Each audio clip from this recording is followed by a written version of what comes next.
안녕하세요. 전 30대 후반이고 결혼한 지는 4년쯤 되었습니다. 아직 아이는 없는 상태이고 거지근상이라고도 하시죠? 제가 오늘 들려드릴 제 사연의 큰 주제가 바로 이 거지근상인데요. 며느리인 저를 딸처럼 생각하시겠다더니 정작 돈 앞에서는 아들과 며느리를 제대로 차별하시는 저희 시모에 대한 사연입니다.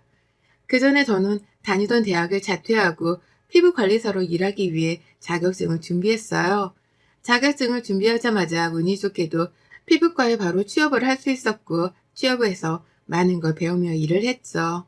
사회초년생이고 신입이다 보니 제가 아무리 열심히 한다 해도 피부과에선 버는 돈에 한계가 있어서 조금 속상하긴 했습니다. 제가 하는 노동에 비해 박봉에 속했으니 말이죠. 그러던 중 제가 잘 따르고 좋아라 했던 언니가 있는데 그 언니가 피부과로 관두고 에스테틱 쪽으로 갔거든요. 그쪽에 털을 잡고 있었는데 벌이가 훨씬 괜찮고 일하는 것도 훨씬 괜찮다며 저도 그쪽으로 오라고 했죠. 많은 고민을 하던 끝에 저는 에스테틱 샵으로 옮겨서 일을 했습니다. 확실히 벌이가 달랐고 제가 하는 만큼 벌 수 있는 구조인 곳에서 일을 했어요. 그러다 보니 손이 빠른 편이고 저를 찾아주시는 고객들이 많으셔서 돈은 아쉽지 않게 벌 수 있었습니다. 물론 퇴근하고 나면 온몸이 아프고 녹초가 되었지만 쌓이는 돈을 보면 그렇게 뿌듯할 수가 없었죠. 일이 힘들고 정신없다 보니 돈 쓸 곳도 없었고 솔직히 20대 내내 거의 돈을 모으기만 했던 것 같습니다. 제게는 목표가 하나 있었거든요. 언젠가 꼭 내 샵을 차려야지 라고 크게 다짐했고 그러기 위해선 돈을 많이 모아야 했습니다. 미친 듯이 일을 했고 고객 관리에도 소홀하지 않았어요. 옮긴 에스테틱에서 쭉 몇 년을 채우며 일을 하던 중 늘 제게 관리를 받으시던 고객께서 하루는 관리가 끝난 후 말씀을 하셨죠. 사실은 저희의 경쟁샵이었던 그 샵 실장이고 스킬이 남달라서 몇 번이나 와서 테스트를 해봤는데 너무 욕심이 난다면서 저를 스카웃하고 싶다고 하셨습니다. 솔직히 있던 곳에서 대우가 나쁘진 않았으나 연봉을 올리는데 한계가 있었고 저보다 다 나이대가 있다 보니까 한참 어린 제가 돈을 잘 버는 걸 못마땅해 하는 관리사들이 꽤 있었죠. 또 오래 일하기도 했고 슬슬 옮길까 싶었던 찰나에 너무 좋은 기회였고 전 제안을 받아들였습니다. 그렇게 제안을 받아들이고 간 경쟁샵의 조건은 너무 좋았어요. 워낙 유명한 곳이어서 연봉은 비교가 안 될 정도였죠. 그전에도 돈을 열심히 모을 수 있었는데 이직한 샵에서는 더 버니까 더 모을 수 있었습니다. 또 실장님, 대표님께서는 제게 스킬이 남다르다며 고객 관리하는 센스도 있으니까 여기서 멈추지 말고 꼭 샵 오픈도 해보라며 제가 더 성장할 수 있도록 키워주셨어요. 실장님과 대표님이라고 해봤자 저랑 나이 차이가 그렇게 많이 나지도 않았고 제게는 너무 든든한 선배 같은 느낌이었죠. 여기서 자리를 잡고 30대를 맞이했을 때 남편을 만나 연애도 시작했습니다. 남편은 제 일에 푹 빠져서 하는 제 모습이 너무 멋지다고 해줬고 샵을 차린다는 저를 응원해줬죠. 제가 늘 일 때문에 바쁘고 늦게 끝나서 데이트도 제대로 못했지만 그런 부분도 다 이해해줬던 사람이에요. 만나면 늘 제 손목과 손가락부터 마사지를 해주던 사람이었죠. 고객들 관리를 해주다 보면 손가락, 손목 나가는 건 일도 아니어서 늘 아팠거든요. 그걸 잘하기에 제 손을 꼭 잡아서 마사지 해주는 게 습관이 되었던 따뜻한 사람이었습니다.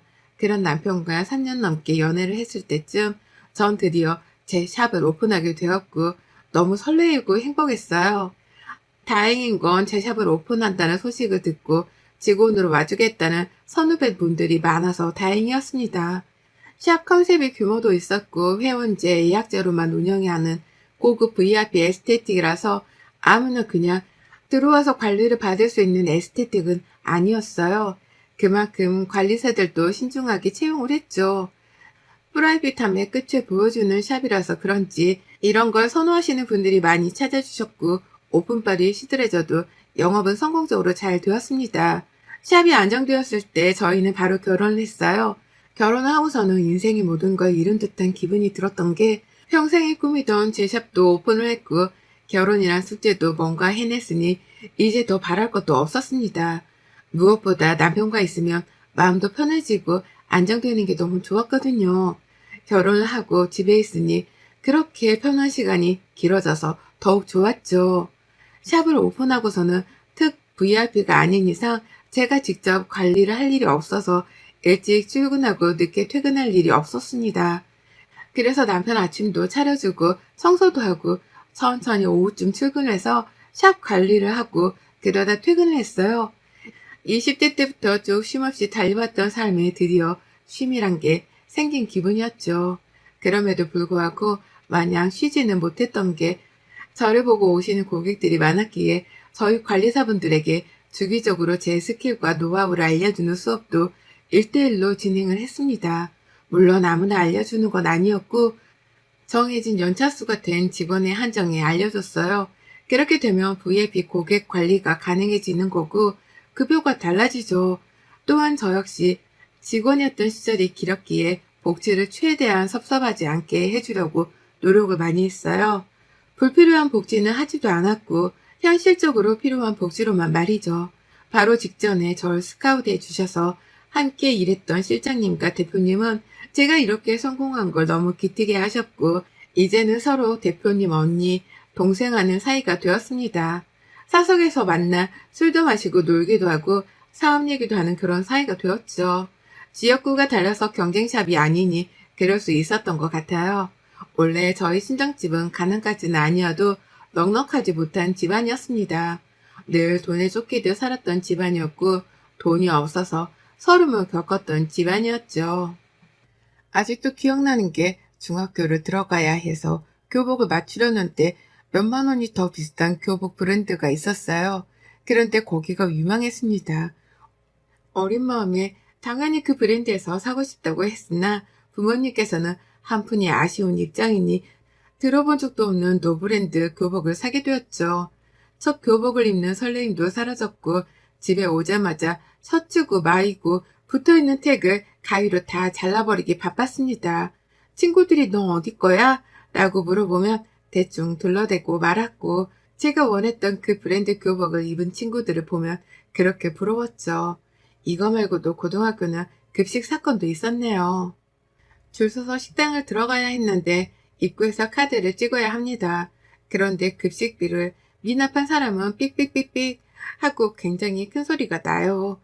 한두 번 그런 소리가 난 적이 있어요. 늘 떨렸습니다. 소리가 작은 것도 아니고 커서 다 알 수 있는 정도였고 너무 창피하고 부끄러웠거든요.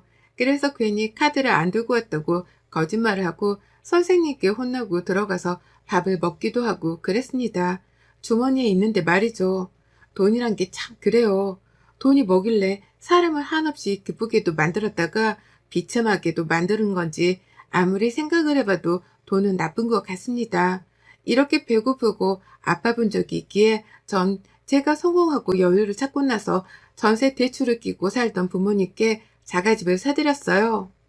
사람이 집이 있어야 안정이 되게 살잖아요. 처음으로 자가집에서 살게 된 부모님은 저를 끌어안고 엉엉 우셨고 제 위로 언니가 2살인 언니가 있는데 언니는 고맙다고 했죠.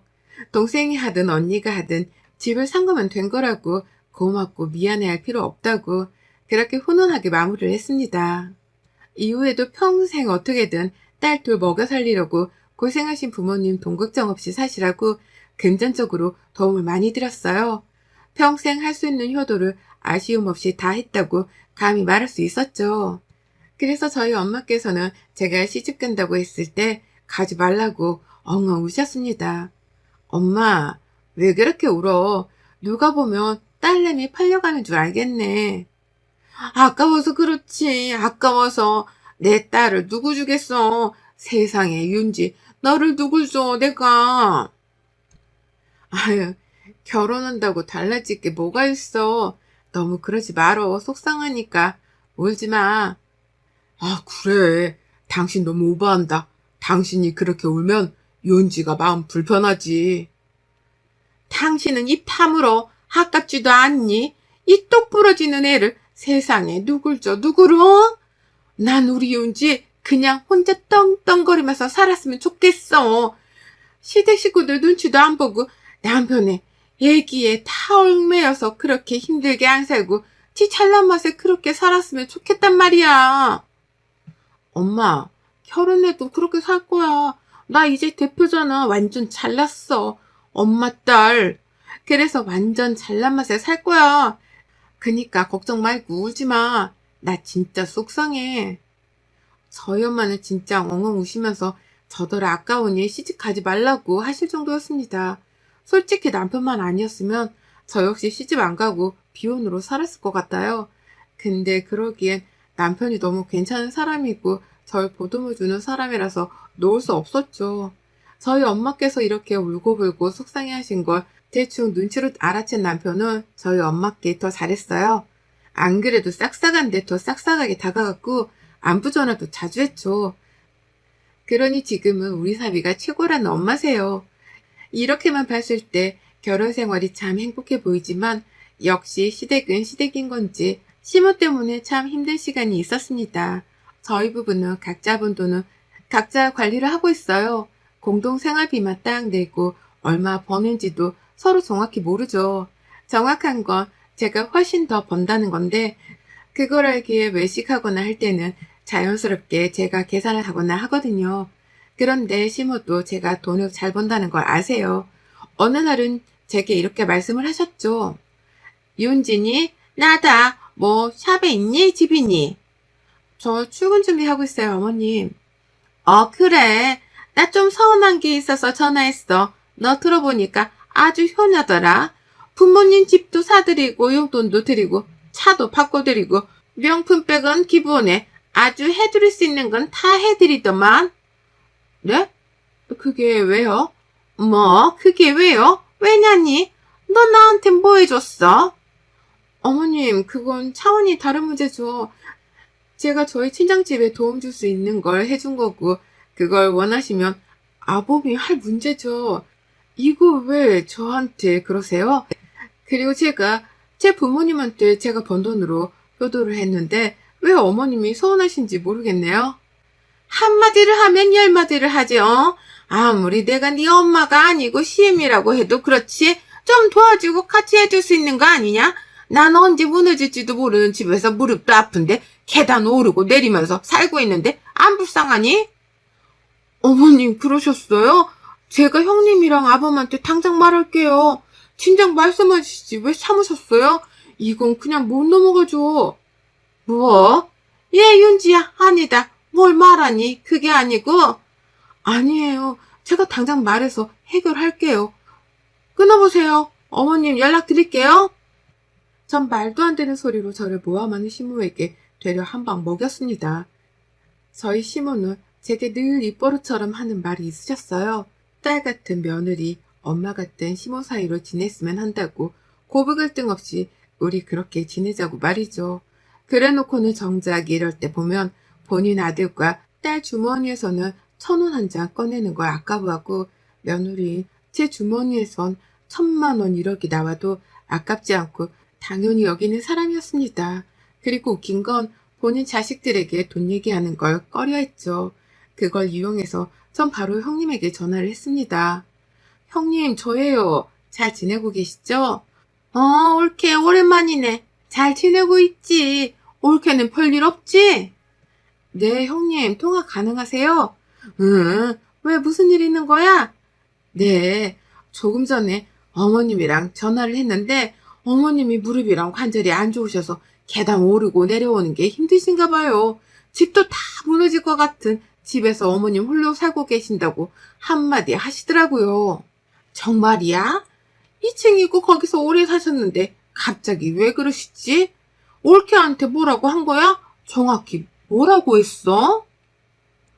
저희 집도 어려웠었거든요. 그래서 제가 돈 벌어서 저희 부모님 집 해드렸었는데 시집 오기 전에 그걸 어떻게 남편이 말한 건지 그 말씀을 하시면서 저희 부모님한테만 효도한다고 뭐라고 하시더라고요.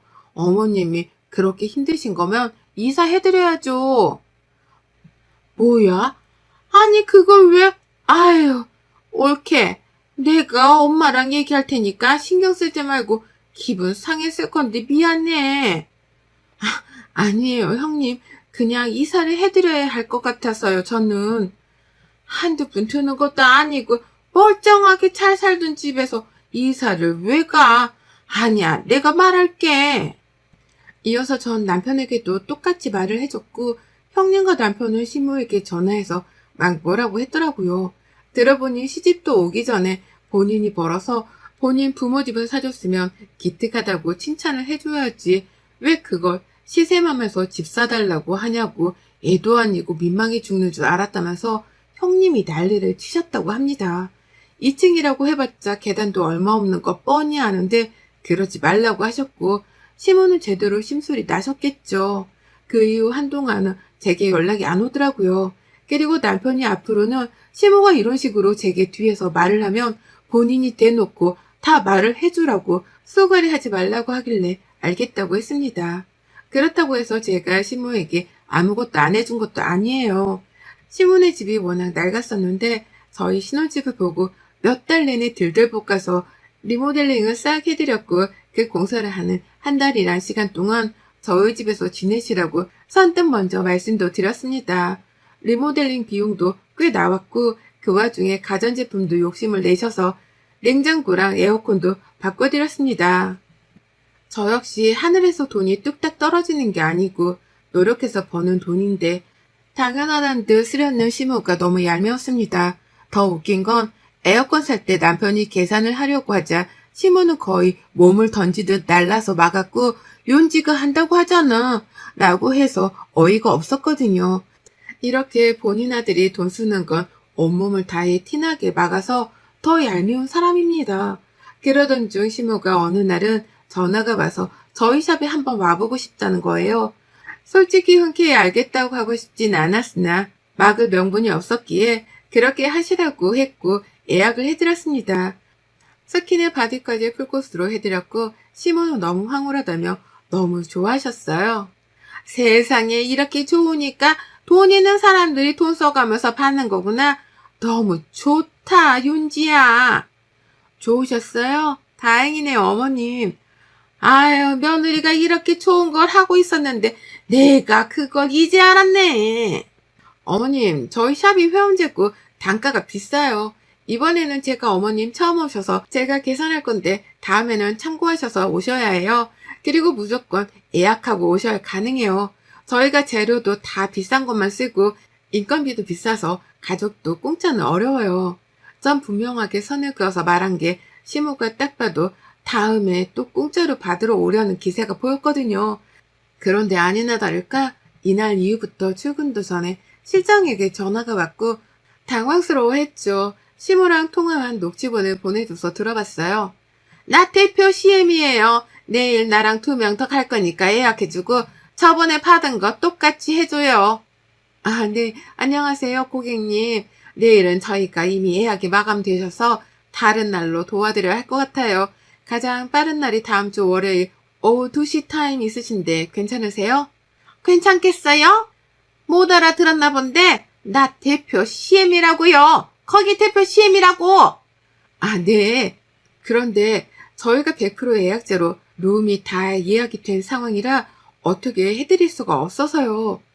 그쪽 실장이죠? 내가 우리 며느리랑 전화하고 전화할 테니 기다려봐요. 장난치는 것도 아니고 대표 CM이한테 대접을 이따위로 해? 듣는데 제가 다 민망해서 혼났습니다. 아, 실장님, 제가 미안해요. 저희 어머님이 통화해보셔서 아시겠지만 대화 불가해요. 제가 전화해서 말씀드릴 테니까 신경 쓰지 말고 기분 풀어요. 미안해요. 아니에요, 대표님. 전 괜찮아요. 시모에게 전화해서 상황 설명을 했으나 그럼 마감하고 해달라며 막무가내로 난리를 치는 겁니다. 이미 사람들에게 큰 소리를 쳐놨는데 뭐라고 하냐면서 말이죠. 그래서 제가 최후의 방법으로 말했어요. 그럼 비는 룸이 하나 있긴 한데 거긴 연습할 때 쓰는 룸인데 괜찮냐고 물어보니 괜찮다는 겁니다. 그래서 그렇게 하라고 했고 예약을 해줬죠. 웃긴 건 가서 안내를 해드리고 선결제라고 했더니 또 대표 CM인데 무슨 결제냐고 하며 직원들 모두를 당황시키고 공짜라고 관리받고 가셨더라고요. 샵에서 큰 소리 내면 좋지 않기에 우선 조용히 룸으로 안내하고 다 끝낸 후 제게 전화와서 설명을 했고 전 남편에게 바로 전화해서 말했습니다. 시모에게 이미 설명도 했고 공짜는 어렵다고 선도 그었는데 저러니 더 이상 대꾸할 이유가 없었죠. 남편에게 말했고 남편이 이체를 해줬어요. 그러니 시모는 혼자도 오고 지인도 끌고 오고 아주 자주도 왔습니다. 그럴 때마다 결제 내역은 늘 남편에게 보내서 이체를 받았죠. 결국 이렇게 되면 우리 부부 주머니에서 자꾸 돈이 나가는 거니까 다시 한번 머리를 써버렸어요. 시모와 지인들이 모인 날 저도 출근해서 인사를 했죠. 지인들은 너무 예쁘다며 아가씨 같고 멋지다고 아주 칭찬들만 했고 이어 말했습니다. 세상에 며느리가 무슨 20대 같아. 관리하는 대표는 다르네. 아니 근데 매번 이 좋고 비싼 걸 공짜로 해주는데 너무 고마워서 어째요. 공짜라뇨. 저희 공짜로 절대 못한다고 어머니께 말씀드려서 아실 텐데 재료도 하나하나 다 고급이고 비싼 것만 쓰고 인건비도 장난 아니거든요. 그래서 저희 공짜 자체를 못해요. 그래서 처음엔 제가 늘 결제를 대신하다 남편이 미안하다고 그 이후부턴 본인이 결제하고 있어요. 아, 그래요? 아, 우리는 몰랐네. 계산하고 갈게요. 아우, 미안해라. 아니, 공짜니까 받으러 가자고 하길래 그런 줄 알았지. 그럴 리가요. 저희 샵이 그냥 동네 샵도 아닌데요. 결제는 그럼 앞쪽에서 도와드릴게요. 마무리 하시고요. 지인들은 산생이 되어 결제를 했고 다들 할부까지 그었죠. 시모는 아무 말도 못하고 입국 다물고 있다가 저녁에 전화가 왔더라고요. 얘, 너 지금 나랑 장난치니? 내 아들 돈으로 왜 네가 여태 생색을 내? 저 생색 낸 적 없는데요, 어머님. 제가 돈 내고 하시라고 몇 번을 말씀드렸잖아요. 공짜로 못 하신다고. 애초에 관리를 받으셨으면 돈을 내셔야지. 무슨 심부로 어머님 한두 번도 아니고 저라면 며느리 가게 매출 올려주려고 한 푼이라도 더 쓸 것 같은데 어머님은 지인들까지 다 끌고 오셔서 어떻게 그러세요? 야, 너 말 다 했어? 아니요, 할 말 더 했고 들으세요.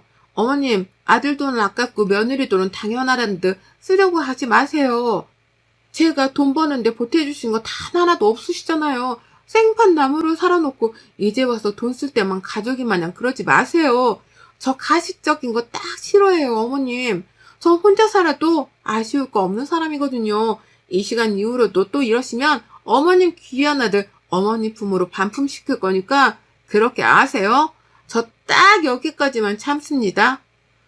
뭐야? 어머님 귀한 아들 반품시키기 전에 아무것도 하지 마시라고요.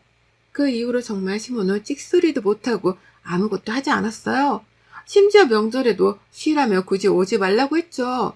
저희 부부끼리 잘 살면 그게 효도라나? 제가 버는 돈이 있고 어쨌든 덕분에 본인도 용돈이라는 걸 받으니 이혼하는 건 싫은 거예요. 그래서 정말이지 전날 이후로 시모는 제게 간섭이란 걸 하지 않는답니다.